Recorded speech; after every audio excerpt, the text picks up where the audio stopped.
Happy Sunday morning to all. And we are back with the third edition of the initiative on biotechnology's role in Industry 5.0, the Sustainable Future Pathways, jointly presented by the Vellore Institute of Technology, Chennai, and the Hindu. India's biotechnology sector is growing and is expanding its impact across various sectors, including the healthcare. In today's webinar, we will look at how biotech education is driving personalized medicine. In the next 1 hour or so, our distinguished panel of experts will discuss how the fairly new discipline, personalized medicine, which is also known as precision medicine, is enabled by biotechnology and how it is helping to transform medical care from one size fits all model to targeted and individual focused treatments. The speakers will also give their inputs on various biotechnology course programs available and that are opening up new vistas in the rapidly growing interdisciplinary field of healthcare. So let's quickly get on with the introductions and the presentations. Our panelists would also be available to address queries from the audience. So you're most welcome to post your questions throughout the webinar, and I will try to take up as many questions towards the last segment of the program. So I'll start with Dr. G. Jayaraman, our first speaker. He's the professor and dean, School of Biosciences and Technology at the Vellore Institute of Technology, Chennai. An academician with more than 2 decades of experience in biotechnology education, research, and academic administration, his work spans structural biology, microbial systems, and bioinformatics with a strong focus on translating scientific research into meaningful academic and societal outcomes. Dr. Jayaraman has guided numerous doctoral master students and contributed extensively to peer review research. He has played a key role in shaping biotech programs in VIT during his 21 years of association with the institution. With an MSc in chemistry from Sri Sathya Sai Institute of Higher Learning, he did his PhD in structural biology and chemistry from National Tsinghua University, Taiwan. With life membership in multiple professional bodies, Dr. Jayaraman has also been involved in NHRI and DST-sponsored projects. His research interests include structure-function relation of snake venom proteins, exploring halotolerant microbes and their metabolites in commercial applications, and formulation, characterization, and application of protein-based nanoparticles. He will set the tone for today's discussion by speaking on how biotechnology education and research are aligning with Industrial Landscape 5.0 and the job prospects in the emerging field of personalized medicine. Welcome, Dr. Jayaraman, and over to you. Thank you, Asu Madam. First of all, let me extend my warm welcome to all the participants and also thank our media partner, the Hindu, for hosting this particular webinar. As said, this particular webinar is focused on personalized medicine. In fact, we'll be taking you through the journey of how the drug discovery process occurs. To set the tone, I will talk about some of the basic aspects of health and how the drugs are essential to combat a particular type of diseases. So how do you define health? Normally, the health is constituted by your physical, mental, social, emotional, spiritual, and it is also infected by the multiple environmental dimensions, in fact. So we live in a society, and therefore the society has a greater role and has an influence on our health conditions. We depend on each other for many aspects as well. So normally it is said that the lifestyle at the age of 20 decides our health at 60. Sometimes it could be immediate and sometimes it could be chronic as well. So let us take care of health and let us see how these drugs are being discovered and what is the need for the personalized medicine. So like I said, some of the factors which influence the health are the nutrition, hygiene, cosmetics, clothing, environmental, and our lifestyle, social and economic stability, and medicine and healthcare as well. So how many diseases are there? So there is a database which is called as the Malachite database, which talks about 26,000 different types of diseases.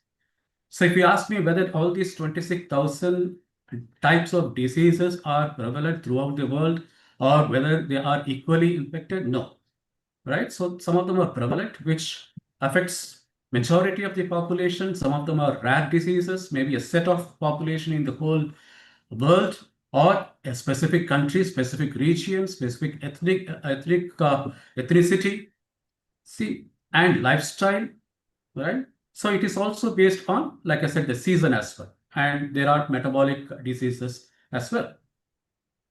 So why are we discussing all this in the context of biotechnology? So biotechnology normally talks about the first thing is the biomarker discovery. So biomarkers are nothing but the molecules which can reflect any specific disease as well. And not just for the diagnosis, it can also be used for prediction. It can be used for some of these molecules that are being developed, can be used for treatment. And these biomarkers can be used as a follow-up during the treatment and after post-treatment time period as well. And sometimes we can also talk about predicting the reoccurrence of a specific disease. So these biomarkers, like I said, it could be a small molecule or it could be a larger molecule like your protein, DNA, RNA, or it could be the phenotype of a particular cell. The example is the cancer cell that we're talking about. And in these, with respect to these drugs, whether are we suppressing the symptoms or whether we are trying to find out the root cause of a particular disease and get to cure it out altogether. So you'll be shocked to see that there are, the top 10 is not the same. As I was saying, these diseases, in fact, are dependent on the region as well. The tropical regions, India being in the tropical country, you can see that the importance of a particular disease, the importance that has to be given for a particular disease is slightly different from the whole world. That means the global occurrence. The cardiovascular, again, most of them being a lifestyle kind of diseases, India and as well as globally, it is the first. And there are India-specific or tropical country-specific diseases. We talk about dengue, malaria, the mental health issues, cancer, so on and so forth. So the focus on the drug discovery could be either locally or we could target globally as well, the global industry as well. So what is the pathway? I'll talk about only the general pathway to drug development, and the other panelists will be talking in depth on the pathway to the drug development as well. In most of these cases, when we talk about the drugs, we could talk about the generic drugs. We also talk about finding out the lead molecules from the natural resources. We talk about, from the plants, from the microbes, from the aquatic organisms. And these lead molecules, we don't call them as drugs, but these are the lead molecules which can be tailored, which can be decorated so that they can form a drug as well. So it is not just the discovery of these lead molecules and the formulation of a particular drug. Biotechnology also helps you to find out how we can scale up, because the quantity of these drug molecules that are being developed at the initial experimental stage is different, but when it comes to marketing, definitely the amount that is required is going to be different.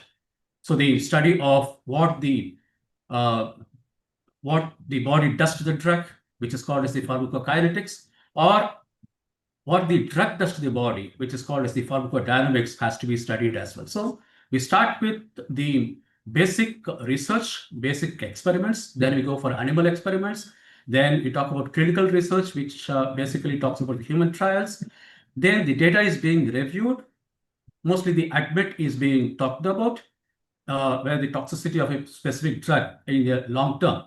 We also have seen a few cases wherein some of the drugs which has been in market for about 10 to 15 years have been dropped off, have been completely banned as well. So it is, when we talk about the drugs, it is not necessarily small molecules. You can also talk about the biological molecules like your protein, DNA, RNA, which are also called as the biopharmaceuticals. Biopharmaceuticals, basically, it is the pharmaceutical molecules which are being produced by the biological system or using the biological system. So in this particular aspect, in the path of drug discovery, bioinformatics and computational biology plays a very, very important role, especially if you talk about the discovery of a biomarker or formulation of a particular drug, how the drug can interact with a specific biological molecule. For this, you have bioinformatics as well as computational biology forming a very lead role. And therefore, you should know during your formal studies the use of appropriate tools, design of experiments, programming and interpretation, and you should be able to handle large data sets. So when you say you need to handle large data sets, then definitely machine learning approaches also comes into picture. Animal studies of utmost importance. You need to use the specific animal model for evaluating the drug of your choice, the drug that you have discovered. And there are multiple animal studies, and definitely you need to get the ethical approval for formulating all these drugs and testing all these drugs as well. And therefore, during your studies, you should learn how to handle animals, test these animals, the method by which you can deliver a specific drug, because there are multiple ways by which you can inject the drug as well, and histopathological examination, interpretation of the data, so on and so forth. So instead of just talking about generic drugs, we should always travel from what is called as a generic to specific. So when we talk about specific, then you talk about precision medicine or the personalized medicine. Sometimes these go hand in hand, in fact. So the current talk of biopharma industry and the need of the hour is the personalized medicine. Why is that? Because every individual is different.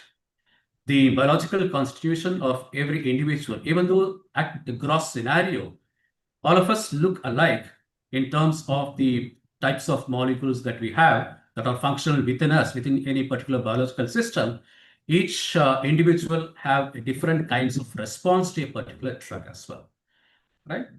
Even though this is interesting, of course, it is quite challenging. It is time consuming for development of this particular personalized medicine concept, and it is cost intensive as well. So this is where your biotechnology plays a very, very important role. And for this, for the precision medicine omic technology, you talk about group of molecules. When you talk about group of genes, you talk about genomics. You talk about influence of the gene function by the environmental factors, you talk about epigenomics. Then you talk about the RNA transcriptomics. And when you talk about the protein functionality as a whole, then you talk about proteomics. So this omic technology, in fact, it is also considered as a large data. So here the machine learning approaches and your bioinformatics and computational biology plays a very, very important role. So as a small example as to how these pharmaceuticals and biopharmaceuticals are different, even though I have just mentioned that pharmaceutically normally talks about small molecules and biopharmaceuticals are larger molecules, bio-derived molecules. The difference that we talk about here is pharmaceuticals are chemistry driven, small molecules, and most of them are chemically synthesized. Whereas if you talk about biopharma, you talk about most of them are large molecules, cell-based production. That means you use the biological system. So why is that needed? You can see from the graph that the market size for biopharmaceuticals is increasing incredibly, right? So you talk about 12.5% of the CAGR, right? And it is expected to reach about more than 1,540 billion US dollars as well. So what is the role of VIT in shaping you? The VIT Chennai has a BTech biotechnology program from the academic year 26-27, and in its flexible curriculum, it has a concentration basket. The students are permitted to choose a specific concentration or what is called as a specialization. And in that, one of the concentration basket is applied bioinformatics, and along with related courses like pharmacogenomics, you talk about the pharmaceutical biotechnology, it will help you to obtain the required skill sets to go in this direction if you are interested in. And the choice-based, the project-based learning, choice-based courses, the customized projects, and you can also join hands with the faculty members in their research areas. There are multiple opportunities for research internships in industries as well as in the research institutes. We have a semester abroad program wherein you can go to any foreign universities during your final year or the final semester, and you can get more experience in this. So to conclude, let me tell that let's work together for innovative strategies towards drug development. And the unique selling proposition of SBST at Chennai is specialization with purpose for industry-ready success. When I say industry-ready success, it is not just you get employed in industry, but it is also an opportunity for you. The study forms a basis for an opportunity. You can create opportunities so that you can have your own startups. So wishing you all the best. Thank you very much for your patient hearing. Thank you, Dr. Jayaraman, for that wonderful explanation. We move on to our next speaker, Dr. Parul Ganju. She's a scientist, entrepreneur, and the co-founder and CEO of Ahamune Biosciences, an innovation-led drug discovery startup company which began its journey in Pune in 2016. After completing her PhD in skin biology, Dr. Parul set up the clinical stage therapeutic focused company with a vision to translate her science into products which would be useful for the society. Ahamune focuses on developing new treatment options for immune mediated diseases of the skin and is currently working on developing safe and efficacious treatment of vitiligo, the depigmenting disorder. Besides research and development, Dr. Parul also leads business development, fundraising, and investor relations at Ahamune. She has published her scientific research in leading international journals, filed for multiple patents, and is a recipient of several awards, including the Woman Scientist of the Year and Woman Entrepreneur of the Year. Her talk features on the landscape of development of drugs. Welcome, Dr. Parul. Thank you, Soma. A very good morning, everybody. Let me just start by showing you a picture. Okay, everybody knows Albert Einstein, right? But did you know that Albert Einstein was also featured as the person of the century by Times Magazine in 1999? Now, just imagine this 20th century was the century where, world wars took place. There were a lot of heroic acts, a lot of Renaissance changes took place. But somehow, amongst all these changes, there was one scientist who was found to have the maximum impact, right? I mean, just imagine this is what the power of science is. And that's because science is something that transforms lives. We all have seen these, how it transforms lives, right? Now every time you get sick, you get fever, you pop a pill. If you while playing you get hurt, you go and get yourself imaged through an x-ray. There are vaccines that as a child your parents will know. Everybody, all of you have had shots of vaccine so that later on you don't get infectious diseases. So this is all the work of what hundreds and hundreds of years of scientists have done to make the world reach a stage where all this now seems like very normal, very trivial, right? But the biggest change that all of us who are here today have witnessed is the change that we saw during COVID, when COVID hit us, right? That was a time when within a span of year and a half, tens of vaccines came up, companies came up with vaccines, companies came up with drugs, and these were the reasons why millions of lives could be saved. So COVID is one of the live examples in the recent history how science has shaped the lives of all of us who are attending the webinar today, right? So what I thought I'm going to do today is just talk a little bit about how, and Dr. Jairam has already given you a brief about it, like how what goes behind, taking a drug from the lab into the market, and what do scientists work behind, what happens behind the scenes, and what is the journey that a new drug takes place, and how you as students can take part in this journey if you want to. So let me first give you a very stark list of numbers, right?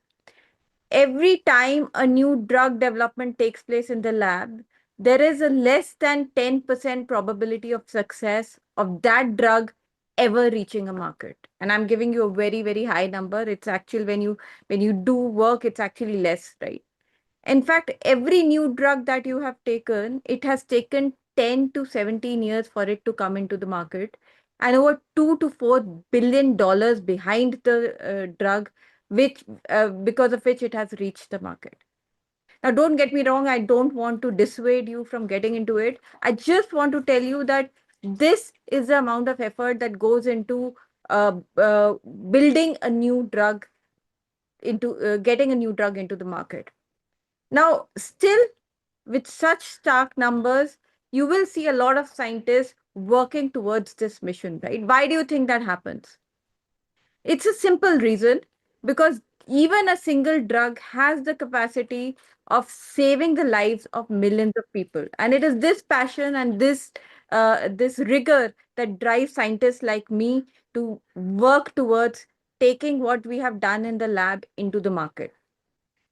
So what I'm going to do is I'll quickly talk about the journey of exactly how what we are doing in the lab, what goes behind a new drug getting into the market, right? And it all, as like anything in the world, it starts with an idea and it starts with a question in the case of science. Let me give you an example of cancer, right? Cancer, as we all know, is uncontrollable growth of cells within your body, right? So scientists started with asking the question that what is it that leads to this uncontrollable growth? That's the question that leads to that stems the idea that, okay, if I am able to understand this reason why cancer develop uncontrolled growth happens, maybe I can try and curb that and take out a drug. So with that idea, we go on for different phases, and I'll talk about all these phases as I move forward in my subsequent slides, to ultimately get something, a new drug, a new biopharmaceutical that can curb the growth of cancer and maybe treat it. So with this idea in place, the scientists ask the question, can I develop a drug that kills cancer? Can I develop a drug that can curb this overgrowth of cells within the body? And that's when the scientists search for molecules that can block a disease process. So without basic understanding of what is happening in the cancer cells, you can't reach this stage, right? So the first step that takes into drug development is basic science. And that's what scientists in academia do. They search for the reasons why diseases develop. Then, along with the chemists, along with bioinformaticians, work to identify molecules and antibodies or RNA therapeutics to block that disease process. And it might be just a protein that helps cancer cells grow, and scientists identify that, and you develop molecules to curb that, to stop that protein from functioning. Now, the idea is that if we find a molecule that blocks this protein that is helping the uncontrollable growth, we might have a drug candidate. And please beware, this is might. Doesn't mean that any molecule that curbs this growth will be developed as a drug, because a lot of other things have to go behind when you can call a molecule as a drug, right? And this happens in the developmental phase, where once you have the molecule, once you have that antibody in place, you first test in animal models whether or not your molecule is able to work to stop the growth of cancer cells. So you basically induce cancer in animal models and then see whether your molecule is working or not. Now, there are a lot of questions that go behind the scene, right? The simplest is that if I'm taking that molecule, am I able to swallow it, or am I able to inject it, right? Will the stomach acid destroy that molecules or not? And in fact, even if I have a very good molecule that is able to curb cancer, can I actually scale up that molecules to millions of doses? Because that's exactly what is required for drugs to for humans to get that drug, right? So all this is called as the developmental phase. The development, because this cannot happen in academic labs, you need specialized manufacturing facilities for you to manufacture the drug to scale, to basically manufacture the molecules to kilogram scales. You can't do it in small labs. So you need a specialized facility, and that's where interdisciplinary work happens between the academicians and the developmental scientists that are there. Now, here a very key point that people have to take care is when you are testing your molecules in animal models, how close the animal models are to the human disease. I'll give you an example, right? There are animals like naked mole rats which don't get cancer. So basically, you can't test your molecules in the such cases. So you have to identify what is the right animal for the right disease. Similarly, COVID doesn't happen in mice. You can't use mice as animal models for testing COVID. So you go to hamster, you go to ferrets. So you have to know the science behind if you're using the right animal to test your molecules. And once you have that molecule which is working in animals, it is not getting degraded in the gut of the animals. The animals are able to ingest it. It's able to inject it. You have a molecule that can be now tweaked in a manner that becomes a lead molecule, that becomes like a drug like molecule. And this phase you must have seen in the medicines that you take. Every time you see the footnote what the ingredients are, you will not see only the active ingredient, right? Even paracetamol is not just paracetamol in the drug candidate. There are certain additives that are added to the paracetamol to make it stable, to give it its color, to make it more ingestible. So all these are called formulation scientists. So there's another field in development that is called as formulation development, where you make the molecule more drug-like, you make the molecule more ingestible, right? So once you have a molecule which formulation has taken place, it's good to go. You now test it, move from animal models to clinical trials. Now, before you get into clinical trials, which is actual testing of molecules in humans, now you have to be very careful, right? Because you're now testing in human populations. You cannot go wrong here. You have to ensure that the drug-like molecule that you're taking into clinical trials are very safe. And again, these safety studies are done in animals and now in a lot of cellular models that government has allowed to be for these drugs to be tested in. So in clinical models, there's a long phase that happens. It's a three-phase development that takes place for certain orphan diseases, which are like 1 in 10,000, which affect 1 in 10,000 patients. Instead of these three-phase trials, these are shortened into two-phase trials, like. But typically, for any normal infectious disease or cancers and autoimmune diseases, these are three-phase trials.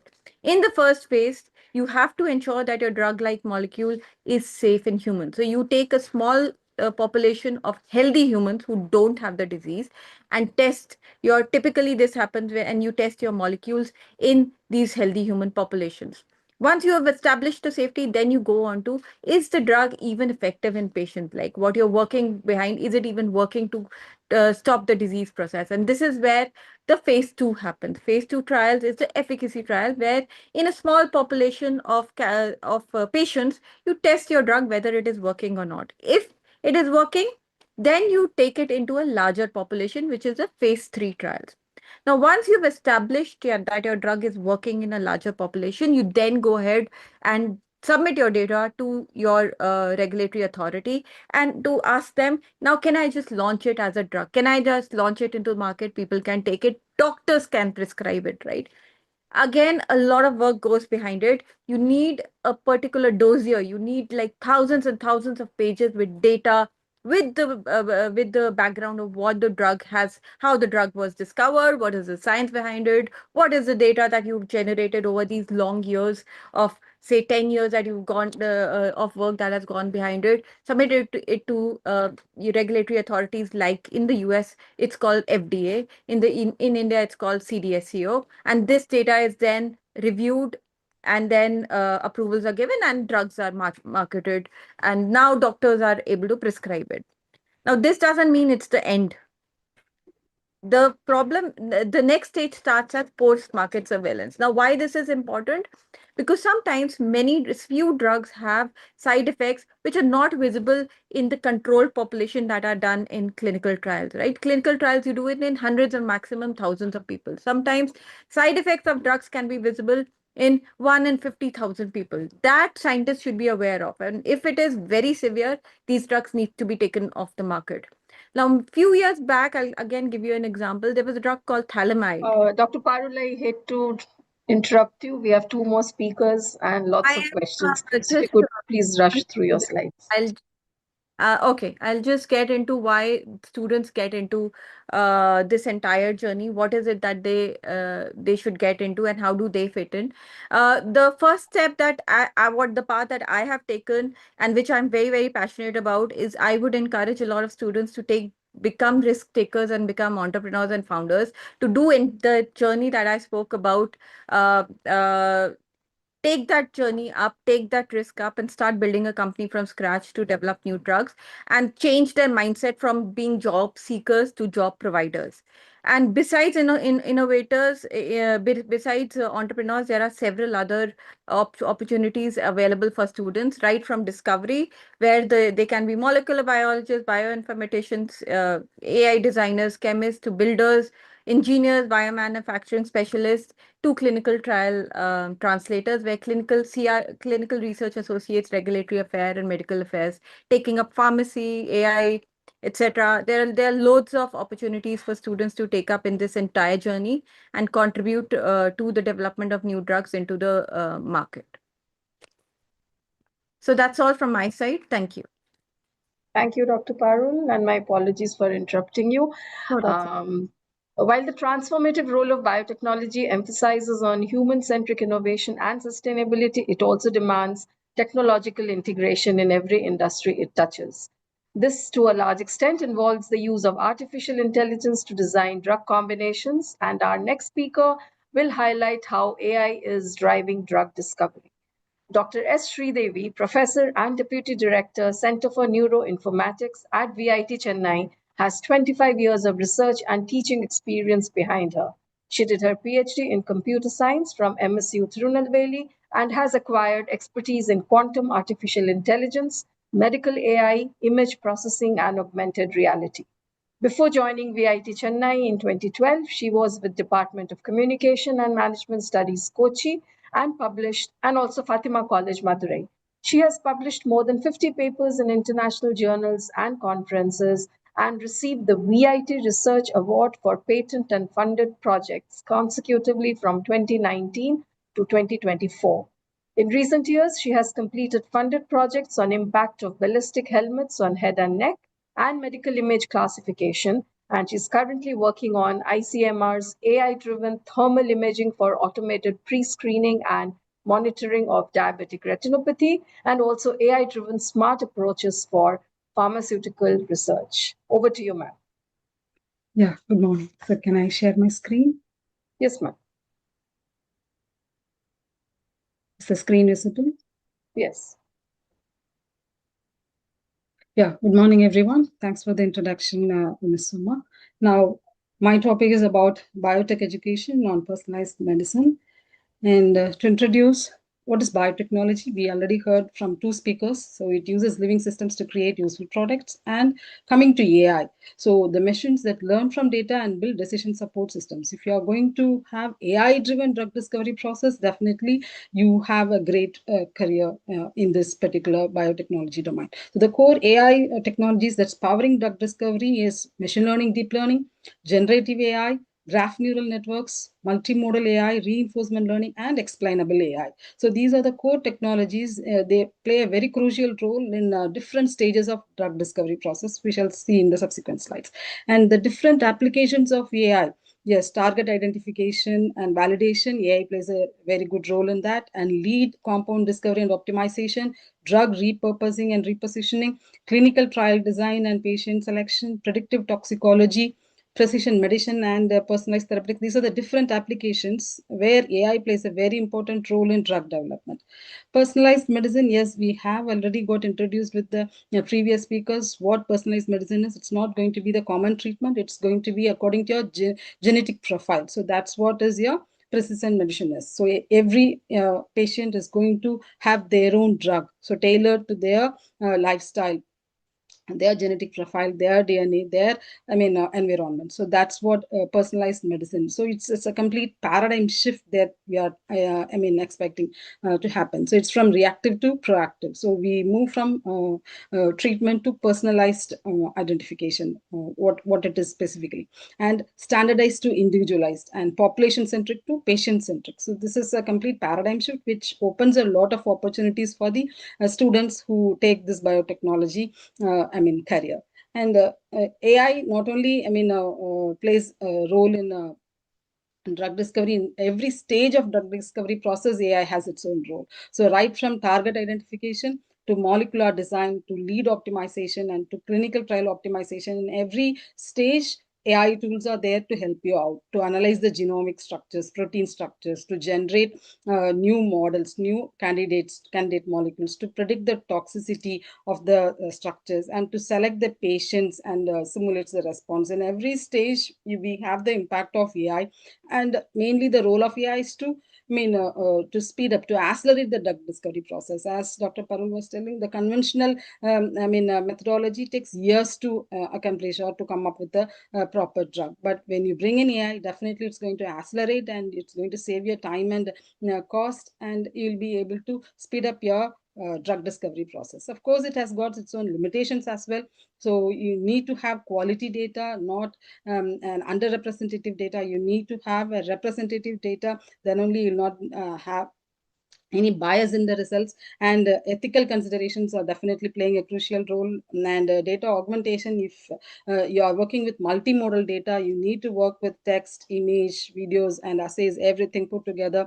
So you have to have enough data for processing the model. And explainable AI, of course, you need to have models that are interpretable. So the results need not be taken as such blindly. You have to understand in what way the models have given the results, so that explanation makes the scientist understand and how it's predicting the answers. So that makes it easier for the human involved to make use of the AI. And if you see the history of AI in biotech, yes, from 1990, for the past 20 to 25 years, AI is involved in the drug discovery process in different stages, as I mentioned. And global leaders like Google and in silico, deep genomics, protein design. See, these are the global companies which are involved in the drug discovery process using AI.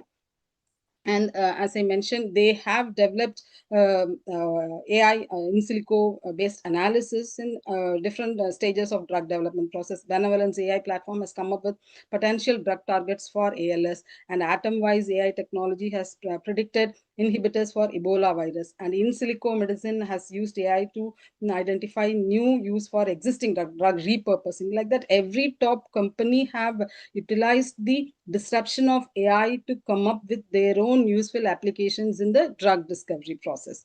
And not only global industries, we have Indian industries also involved in this drug discovery achievements. So we know our Serum Institute of India has come up with the vaccines that is being supplied to 100 plus countries, and Biotech, they have developed the COVID vaccine, and the list goes on. So you have industries from India also in all sub domains of biotech, and they are, highly successful by using AI driven technologies.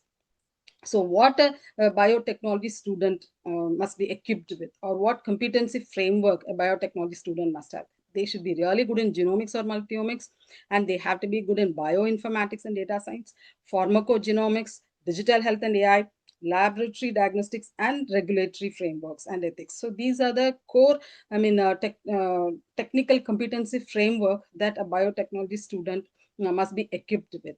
And based on these skill set, yes, we have all the industries which are offering the typical job roles like production associate, QC analyst, QA officer, validation engineer. And if you take diagnostics and genomics industry, they are offering roles like molecular biology analyst, clinical research associate, genomics data analyst. And the key skills that they expect are to be cell culture and fermentation, DNA, RNA extraction. Like that, you are expected to have different key skills that is required for you to grab the opportunities. Not only in healthcare, you have in food, agriculture, and emerging biotech careers that are there with food and biotechnology sector, agriculture, environmental biotechnology sector, which is also expecting you to have skills like tissue culture and omics, genomics data analysis, analytical instrumentations, laboratory expertise. So all these are the industry sectors, different industry sectors that expects you to have these skill set to acquire the jobs that they offer. And when it comes to government organizations, we have handful of government organizations, ICMR, FSSAI, CDSCO, and HLL. And typical roles are like, as I mentioned, project technical staff, technical associate, production executive, scientific assistant, microbiology analyst, and similar to the industries, the key skills required are RNA extraction and microbial testing expertise. The list goes on. So the skills are being presented over here. Uh, Having understood that the requirement of the global industries, national industries and the government organizations, we understand that the students, those who are taking a biotechnology career, has to be a completely interdisciplinary professional. So they have to be good at research and they have to be also good at fundamental concepts. So we make the students learn the fundamental concepts very thoroughly by bringing in the updated curriculum, which incorporates all the competency frameworks which I showed you. So here, the curriculum involves genomics topics, multiomics topics, bioinformatics topics, pharmacogenomics, digital health, and regulatory frameworks details. So in that way, the student can equip themselves with fundamental concepts very thoroughly, and also they can take up research also from the first year onwards. So they can choose any research domain like medical genetics or drug discovery, or bioinformatics or bioprocess, and environmental and sustainable biotechnology. So huge opportunities are there, and every course that is being offered through our curriculum are project based. So they are going to do either research projects or product based developments, which is going to help them add value to their career. So that way they don't just study biotechnology, they practice research from the first year onwards. So the point here is, healthcare is completely becoming data driven, and AI designs drugs, and diagnosis becoming completely genomics, and industry needs a complete interdisciplinary professionals, and that's what VIT trains. We don't just train students to earn a degree, but we train them to become a completely interdisciplinary professional. So that's what the biotechnology program is offering for our students. All the best. Thank you. Thank you, Dr. Sridevi. And we move on to our final speaker, an alumna of VIT Chennai. Dr. Meenakshi Sinha is currently the director at CIPLA, Lead Advanced Therapies, and she's also the chief of staff to Global CEO and MD. The best outgoing BTech graduate of 2009 batch from VIT, she followed it up with MTech in biotechnology and biochemical engineering from IIT Kharagpur and an MBA in finance and strategy from ISB Hyderabad. As a senior strategy and portfolio leader, she drives organization performance and cross-functional collaboration and governance, leads pharma innovation and advanced therapy initiatives. A strong scientific foundation in biotechnology, she has also developed expertise in competitive intelligence, market analytics, with award-winning R&D contributions. She has been published in Fortune, Forbes India, and the Indian Management Journal. Welcome, and over to you, Dr. Meenakshi, for your talk on career opportunities in biopharmacy. Thank you. Thank you so much, ma'am. First of all, thanks to Hindu and Dr. Jayaraman for inviting me and giving me an opportunity to be part of this panel. I owe a lot to my seniors who have been a great guide in my career options and how the trajectory has been. And I'm very privileged to be able to have an opportunity to pass the favor back to the upcoming graduates and folks who are looking at biotechnology as an option. To start with, I think the way we evaluate our career options has to be a lot about what we are passionate about. And across the board today, if I see the best of minds in the world, what kind of problems are they excited about? What is Elon Musk most excited about in the next 10 years? Why is Neuralink so important? What does it have to do with the human brain? Why is Google so excited about AlphaFold and what it can do for protein folding and how that can bring a significant change to the context of medicine and not just, I would say, pharma. So when I see that, why is Amazon also exploring to be a pharmacy or not to be a pharmacy, bring it online, not online, right? So when I see everybody exploring the problem statements on the cusp of bio, that is what my passion was, that why is so much potential in it, and how can I be part of that excitement and journey that will definitely drive the next 20-25 years. So to start with, I think coming to the Indian landscape, I would first of all request all students who are interested in taking a biotechnology to also study about the landscape of the industry. Dr. Parul and Dr. Sridevi has also already mentioned a lot about what goes into the basics of how drugs are discovered, how they are brought to market. What I would insist is you also look at what kind of companies exist, what kind of work is available in India, and what kind of work is available outside. The easiest way to do this would be reading Economic Times biotechnology or healthcare section and looking for folks in LinkedIn about their profiles and what their journey has been. Now, coming back to the scope in biotechnology and pharma, as my colleagues have already mentioned, that biotechnology is all about using living cells to create medicines, if I limit it to biopharma only. Now, today, there are different kinds of molecules which encompass this. This can be a simple peptide. I am sure you have heard a lot about semaglutide and Wegovy, etc. If you have been reading newspapers, this pill about obesity making a lot of news and a lot of money for a lot of companies. How Novo Nordisk is excited about it, how Eli Lilly is bringing a molecule in the space, and why are the generic companies like Dr. Reddy's so gung-ho about, that they are bringing the generic to it on the first day of the market formation and database. So I will leave these bits for students to explore, go read, and therefore it will also help you to understand where the landscape today stands.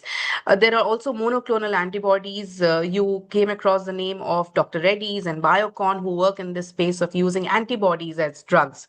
There are oligonucleotides. Now, these are basically your DNA or RNA sequences which are used for treating your diseases. And there is cell and gene therapy, where you go to the genomic level. So if I can take you back, Professor Jeremy very nicely mentioned about proteomics, translational, epigenomics, and then genomics. So these progress basically tells you of how, at what point are we trying to treat the disease. This is a great timing for the field, for the industry. And if you were listening to the budget, you must have heard the Biopharma Shakti scheme that was announced by our respectable finance minister, Mrs. Nirmala Sitharaman, where the government plans to put approximately 10,000 crores of investment in biotechnology. And these are going to be in the space of biotechnology, in the space of biopharma, to help companies and entrepreneurs like Dr. Parul in India to come up with organizations with capabilities to develop drugs in the space that I've just mentioned. When I look at career opportunities where you can work, of course, in the playing field of India, we have innovator companies like the Pfizers, the Novartis, who have their GCCs, which are basically nothing but their R&D come their technology centers, who are driving their R&D engine and in finding the new molecules, the way Dr. Parul took you through the whole process, just expediting it with the help of technology. There are generic companies, the likes of Sun Pharma, Cipla, Mankind, that you would have heard, who bring affordable medicines which are basically Indian manufactured and out of the patent landscape. You also have CDMO and CRDMOs now coming up. So in case you don't have the R&D capability, but you have an idea that you want to execute and you need a partner, that is where the CDMO and the CRDMO, which is contract research manufacturing organizations or contract research and development manufacturing organizations come in. A lot of these coming up also mean a lot of scientists would be required, a lot of clinical associates, a lot of toxicologists, a lot of scientists from a biotechnology background, biology background would be needed to support some of these research initiatives. And then, of course, there are diagnostics and research labs. So as knowledge about health and prevention increases, we see a lot of diagnostic chains also coming up, which is nothing but your in vitro testing, which you will also learn at VIT in different forms, and then see how it's applied to the practice of medicine by physicians and how they take an informed decision of treating you basis that and how that is evolving. So I've already mentioned about the roles, but one request that I would make to all everybody, whether you enter an innovator, whether you enter a generic, whether you are part of diagnostics, never ever limit your thought to it. Always explore how and what is your firm, your company doing within the whole ecosystem. So please don't stay aloof of the rest of the ecosystem. Where is the government moving? Where are the innovators moving? Because that tells you a lot about what your career move has to be. Do you just want to stay as a research scientist, or do you think there's enough funding and you want to pounce upon an idea and launch your own company? Or do you think, okay, I've done enough research and now I want to be a contract research development, and maybe that's the switch that I want to make. So it's all about thinking long term and not just about that first designation or that first job that you would be starting at just after college.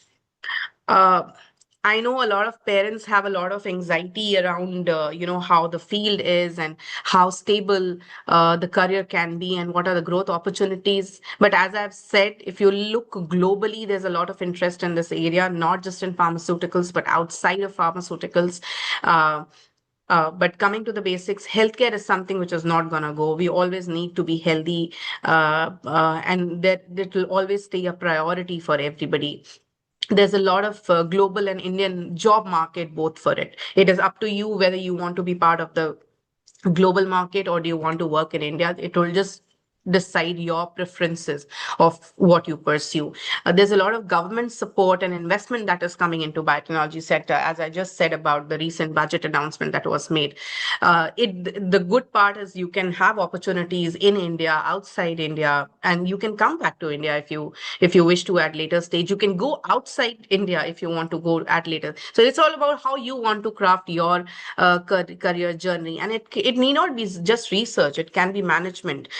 It can be regulatory. So my journey has been about starting from R&D, core R&D in drug development for 5 years, and then moving into a management role and then kind of overseeing how a full-length pharma organization works with its several business divisions and verticals supporting, and how one molecule, as Dr. Parul mentioned, goes right from initiation to the launch and to the patient, and how do you deal the business of it once it is launched and you grow your business. It is also an option where you can go as deep as you want. And one thing that I can definitely assure you, it doesn't matter, how late you want to start your professional journey, because the kind of roles that come to you will be according to what your expertise or depth in the field has been. So if right after BTech you are starting at a research associate, but if one of you chooses to do a PhD or an MBA and come back to industry later, then of course you start at senior levels, which are more appropriate to your profile. So it's completely your passion and your thought of the area of where you want to contribute and how you contribute that you can pursue. And I think VIT has been a great driver for me as a student, starting from Professor Kuntala Jayaraman to Professor Jayaraman here, who was my proteomics teacher in establishing my interest, retaining it, and being my guide at different points in my career also of what should be the next move for me. So thank you so much. Very happy to take questions. Thank you. Thank you, Dr. Meenakshi. And as expected, we have tons of questions. So I'll try to quickly rush to them and also combine because I find a lot of students have asked. So maybe Dr. Jaraman, I'm clubbing a few specific. Are there any specific course in biotechnology for B Pharma students in post-graduation? Do students have to crack G mains to get into BTech biotechnology? What is the difference between BSc and BTech biotechnology? I mean, these are all questions from students. If you could just quickly answer them. Yeah, let me answer one by one. The first thing is whether they need to crack JEE for entering into BTech biotechnology at VIT, Chennai especially, or Vellore or any VIT campuses, is that VIT has its own entrance examination, which is called as the VIT Triple E, VIT EE, VIT entrance examination. So that is sufficient, and based on the rank, and the courses will be allocated, and that's what. So there is no need of JEE. Question 2 is on the difference between BSc and the BTech biotechnology. Like what we have been saying is that BSc is more science-based courses, whereas when we talk about BTech biotechnology, we talk about chemical engineering principles, because chemical engineering is again one of the pillars of biotechnology, right? So the formulations, we talk about upscaling, we talk about bioreactors over there. So all those, including reactor design, how you design a reactor for producing specific biologics or bio molecules. These are the skill sets that you will learn in Biotech biotechnology as well. So the third question, I think that was the first which was asked, is on B Pharma students for yes. post-graduation. Yes, post-graduation, yes, we have our own faculty members. There are faculty members who had B Pharm in their undergraduation and then moved on to MTech biotechnology, because there are a few universities which offer not just MTech biotechnology, they also offer MTech pharmaceutical biotechnology. Specializations are available in the post-graduation as well. So these are the opportunities. Dr. Parul, based on your presentation, there are lots of questions, and there's one interesting one from Rahul. He's asking, if a drug takes 10 to 17 years to fully develop, then how did scientists develop the COVID vaccine in 2 years? No, that's a very valid and an interesting question. The reason is that the science behind it was going on 15 years before that. So the Pfizer's and Moderna came up with mRNA vaccine. The platform was being into development for 15 years before that, but for different conditions. COVID accelerated so platform safety was being tested for other diseases, no other infectious diseases like Ebola. Similarly, the serum vaccine, that AstraZeneca vaccine that came up, the plasmid was into development for Ebola viruses, right? Other vaccines. That platform was used for development of COVID specific, SARS-CoV-19 specific drugs. So safety of the platform technology was already into development. What COVID did was accelerate the entire development, the clinical trial process, the approval process, which typically takes many years, months. It was actually short, fast tracked to 14 days for approvals. And in fact, post-market surveillance went on a lot. So it was a cost benefit ratio in our field. There's something called as cost benefit ratio that people look at, right? What is the cost if this vaccine wouldn't have come up? What is the cost that would have people would have to suffer, like lives would have lost? So FDA looked at it, US CDSCO in India looked at it, and because the safety was tested beforehand, the entire cascade was accelerated for COVID specific things. But the science, I'm repeating itself, was not new. Science had been going on 10 years before the COVID actually hit So us. who volunteers for human testing? And Jatin is asking, how exactly does the route prediction work for any drugs before its development? Again, two questions, very interesting. The first part is, in phase 2 and phase 3 trials, patients volunteer. right? It's patients who volunteer that I want to for example, in few of the cancers, there is a propensity that people who have taken all treatments, they haven't gotten cured, they volunteer to test this experimental therapy, because this is what it is, it's experimental therapy. So patients volunteer to take these drugs to see whether, if or not, they can get treated. In for phase 1 trials, healthy human volunteers who have this vision of maybe they also get some form of compensation. They volunteer to get the drugs tested. But phase 1 human trials are very, very tightly controlled. They don't just push a large amount of drugs into healthy humans. They actually go in a very systematic manner. They go for with very small quantities to then ultimately larger quantity. So quantity. So ultimately, it is volunteering that helps doctors recruit patients for clinical trials. People have to come up and do that. Dr. Meenakshi, what's one emerging biotech area you think most students are underestimating right now? And what concrete steps should they take to get into it? Emerging biotech area you think is perhaps underestimated? I think the space of cell and gene therapy is where I think there's a lot of potential. And for students to really get a head around of what's possible within the next 10 years, I would recommend a book called Super Convergence by James. It speaks about how AI and biotechnology coming together can revolutionize not just medicine, but also other industries. And that will help students to pick the trends that they want to. I'm quite passionate about cell and gene therapy, and that's the reason why I'm exploring this.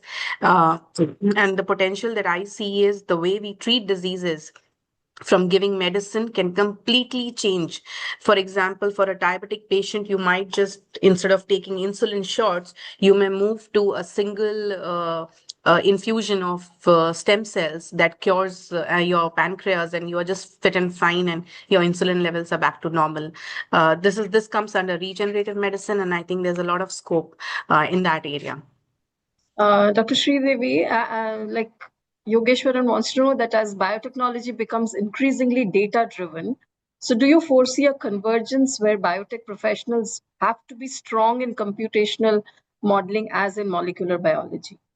Yeah, definitely. So even in my presentation also, I presented that the competency framework requires you to be good with bioinformatics and your core biotech domain. So in both domains, if you are going to be very strong, then you are going to be a complete interdisciplinary professional, which is what the requirement of industries, global industries or Indian industries. That's what that will give you a great career opportunity. So I think, Dr. Jayaraman, you may have to again a little bit repeat, because as always, people want to know the job prospects and career scope. So what is the scope after BTech bioinformatics, particularly in India? Yes, biotechnology and bioinformatics. In fact, the program BTech in biotechnology has some specific components of bioinformatics as well, because it needs to cover, students need to get exposed to other biotechnology areas as well. But if someone is pursuing on BTech bioinformatics, it is going to be only on the core programming. But anyway, even students who pursue with the BTech bioinformatics, they definitely need to study the basic science of cell biology, biochemistry. Only then they will be able to apply whatever computational knowledge that they gather to biological system. So bioinformatics versus the normal information technology or the computer science. So there is a edge in bioinformatics that the student has the skill set of a biologist as well as the skill sets of the computational. So this is what it is. So there are a lot of opportunities, like we have been repeating. Biological data is big data, right? On one side, we talk about informatics, how to manage those data, how to make models out of the data, because one good thing in nature is that even though there is a lot of data and it is data driven, all these processes are data driven, there are some unique grouping of all these, say either in terms of functionality, either in terms of structure. So instead of looking each molecule as a diverse entity, the computer systems or the computational approaches will help you to group those molecules, try to find out what common things exist in that. So for a BTech bioinformatics student, yes, with the programming skills, they have a lot of opportunities, not only in the area of drug discovery, but also in other biotechnology areas like even agriculture, food, and other aspects as well. So tailoring healthcare is obviously a very promising idea, and of course, biotechnology is helping in a big way to develop the new treatment options, as you all discussed. But how far has personalized medicine been fully integrated into our healthcare system? Are all our health organizations they kind of have transformed adequately? Are doctors trained in this kind of reactive treatment? Any of you could give your input. So maybe I'll take Yeah. that question. And I think the adoption, if we see, may not be the same across all therapies, but if we limit ourselves to oncology, which is cancer care, I think precision medicine has progressed significantly in that space. Today, you have a range of not just small molecules, but also biosimilars and biologics available for treatment. But in what combinations are the physicians prescribing them to the patient depends a lot about what the individual patient profile is. So, for example, anybody who has fever gets a paracetamol 3 times a day. Now that is the typical mass prescription that we have seen. But today, if you have three, and let's make it specific, three breast cancer patients, you will not see their treatment regime the same. There's a lot that goes into their treatment basis what their profile is, and which is the basic information available to doctors from what kind of mutations are they carrying, how are their bodies reacting to certain drugs, not reacting to certain drugs. So for oncology, it's already made a mark. Extending to other therapies, you will see autoimmune diseases significantly being affected by this and transformed. You will also see a lot of uh, happening in CNS and maybe to a little stage at metabolic diseases. Yeah. Okay. Dr. Parul, why hasn't bioinformatics slash in silico methods significantly reduced drug development time? Mm, Uh, Yeah. they have. I mean, they are coming up now in a much bigger way because better models are starting to get available, right? AI bioinformatics is as good as what is the information that you feed into the system. With Google's AlphaFold coming in, more protein structures are coming in, better design of medicines coming in. So it has significantly shortened the discovery timelines for sure. In fact, more in even in other spaces like safety, now simulation methods are being tested so that the body's physiology can be modeled in silico, and then safety of the drugs, pharmacology of the drugs can be tested. And in fact, US FDA even slowly Indian regulators are starting to accept this data. So this has helped, but over time it will help more with more data coming into the picture, better models which simulate systems much better. Dr. Sridevi, there is a lot of focus on AI. So what is your kind of prediction, say 3 to 5 years down the line? AI will be used only to assist and accelerate, or it would be replacing human hands in areas such as drug and vaccine development, or basically in the pharmaceutical biotechnology? So definitely human is needed in the loop. So AI is not going to replace, but it's going to accelerate. It's going to empower the labs. So it's going to empower the biotechnology discovery. So as we all were telling, conventional methodologies takes lots of years to come up with a drug. But when you bring in AI into different stages of your discovery process, definitely you accelerate the process. You are able to identify, or you are able to have the early prediction and identification of the right molecules, lead optimization, clinical trial optimization. So at every stage, AI plays a good role, and it's not going to replace you, but it's going to empower you. So it's going to help you a lot to identify the right solution for the complex problems. So that's how AI has to be taken.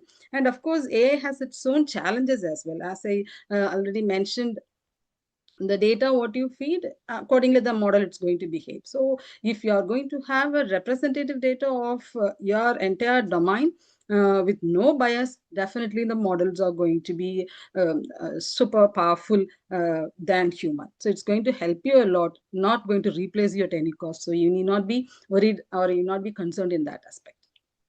So Anindita is asking, what are the broad challenges or risk factors and the advantages of biologicals for personalized medication?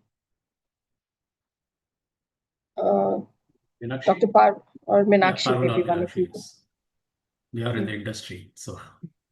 Can you just repeat that question once again, What please? are the challenges or risk factors vis-a-vis the advantages of biologicals for personalized medication?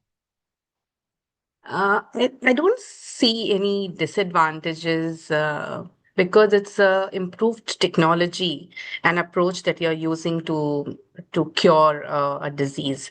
The only disadvantage can be, our limitation uh, of how to use it. Usually, as and Dr. Jeraman can emphasize, the way you seek toxicology or safety in the traditional small molecule space, it's very different when you come to biologicals. So I think that is where it is, but otherwise there's no disadvantage.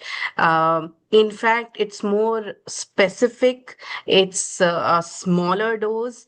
You are using a better biology to treat the disease, so it only has advantages.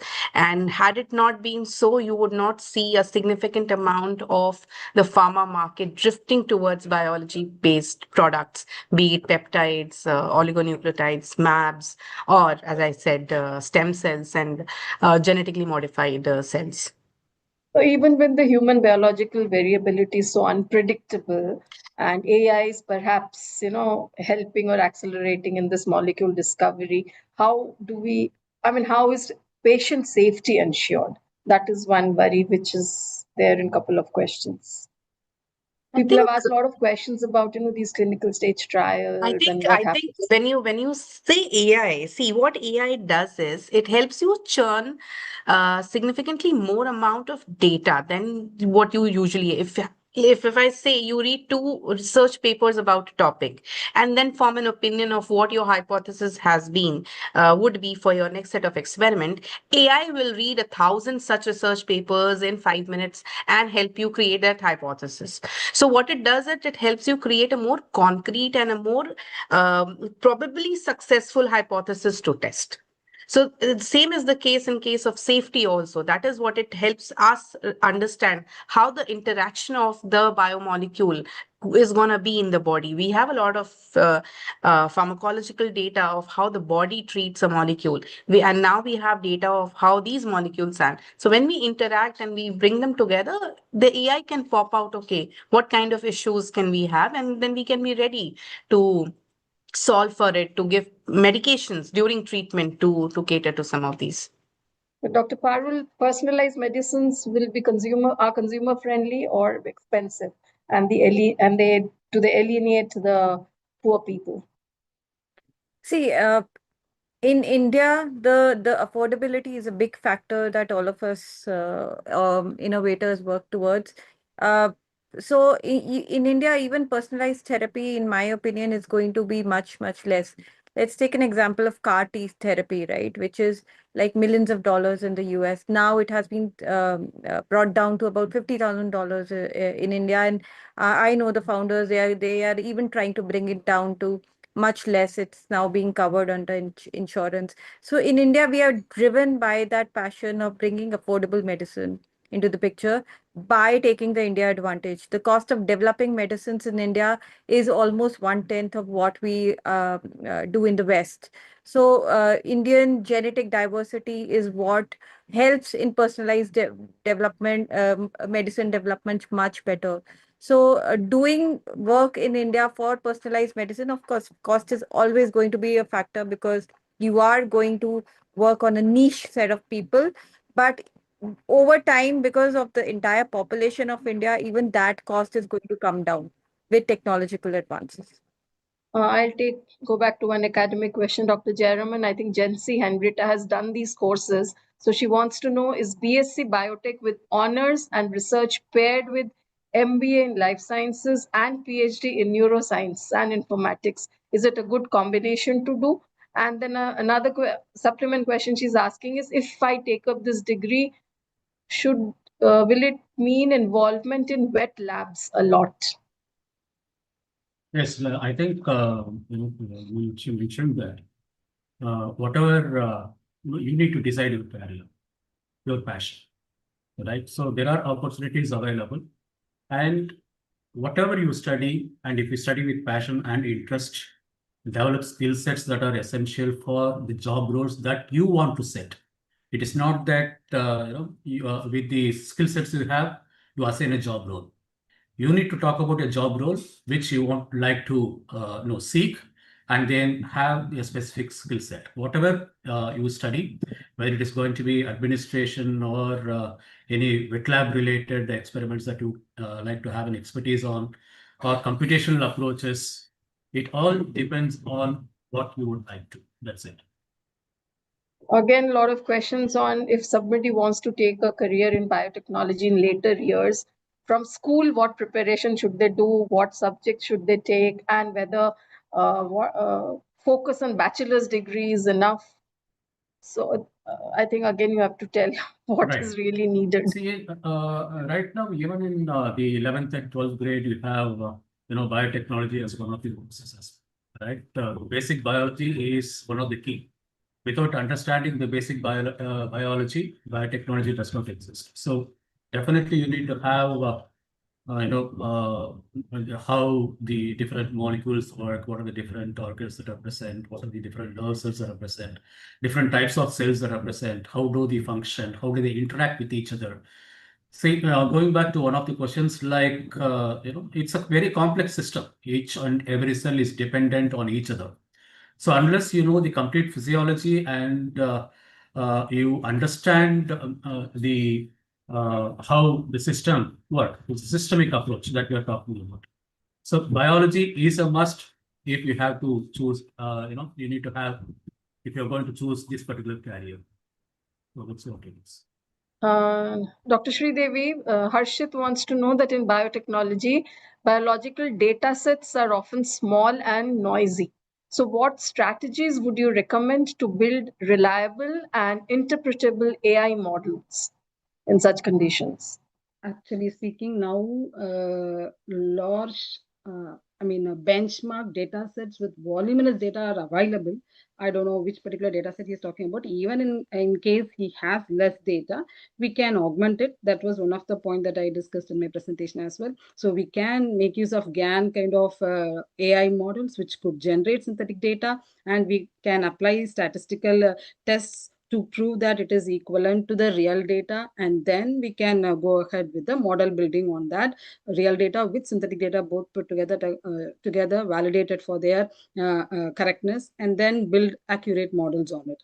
And as I already mentioned, the interpretability, when it comes to interpretability, what results it has given or outcomes it has given, we can integrate explainable tools into AI models, which could tell for on what basis it has given the results. So what features has contributed to come up with these results. So it is not going to be a black box, or you are not going to blindly accept the results of any AI model.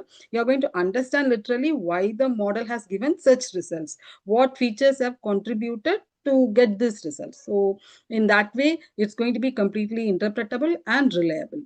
So yeah, That's it. One job-related question from Matish. What is the demand-supply ratio of biotechnologists versus the job opportunities in biopharma sector? Who would like to take that? The demand-supply Yes. ratio of I think biotechnologists versus the job opportunities in biopharma sector. I think the best person to answer that would be our finance minister. Mm.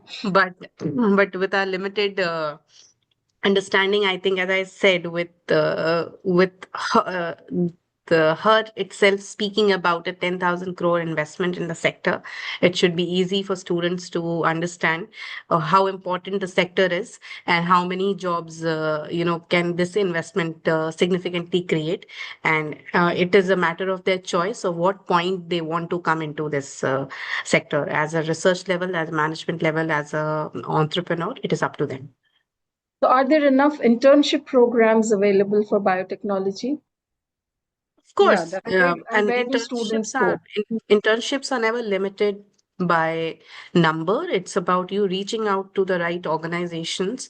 Quite often, students have a habit of just dropping an email. I need an internship at your company. Can you please help? That doesn't help. What you need to also show is how much homework have you done? Are you able to portray your area of interest? Why are you keen in doing an internship at that particular organization? How is that organization the best place to give you that opportunity? For example, at CIPLA, we are a generic organization and we do a lot of chemistry based work. So when a biotechnology student reaches out for R&D, that tells me that they don't understand where CIPLA stands in the realm of different pharmaceutical companies in India, right? So that's what I would say. There's no dearth of internships. We take a lot of chemistry students for internships at my current organization. And as I said, it has to cater to what your passion is, what you're trying to achieve out of your internship. So somebody wants to know if one wants to pursue further higher studies in biotechnology abroad, which would be the best places to go? There are so many best places. I think Professor Jeraman should indicate, and we already have, I think, so many alumni sitting at the best of institutes, left, right, and center across the globe. So, Professor, would you like to highlight a few names? Yes. It's not just the names, but then like what you said. We have our alumni throughout the globe and different universities, different industries. They are doing very, very well. If you ask me which university, right, it depends on, again, your flavor for a specific biotechnology area. Whether you want to go into medical biotechnology, pharmaceutical biotechnology, agricultural biotechnology. So each university is specialized and each university has a specific prospectus for different biotechnology areas as well. So right from Harvard, MIT, and you also talk about the Johns Hopkins, right, Australian universities, even in India, right? It's not necessary that you have to always go to foreign countries and then earn specific skill sets and then come back. There are a lot of opportunities again in India. Like we said, there are a lot of money that is being pumped right now into biotechnology, and India is also not a bad place to just. It's a very good place. That's what I'm saying. Yeah, India is also a clinical trial hub.